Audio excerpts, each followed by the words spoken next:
Hello everyone, welcome back to my channel. In today's video, I am going to show you how to shape and arrange crochet rose flowers. These flowers are already made, and now we will turn them into a beautiful rose design.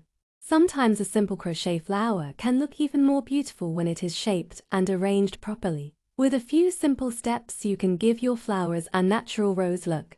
First, take the crochet flower and start shaping it gently with your fingers.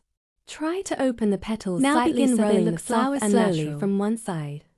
While rolling it, adjust the petals so they form a rose shape. This simple technique makes sure the petals are not too tight. If you enjoy elegant and professional, please like and share it. And don't forget to subscribe for more crochet ideas and tutorials. Thank you for watching and happy crocheting!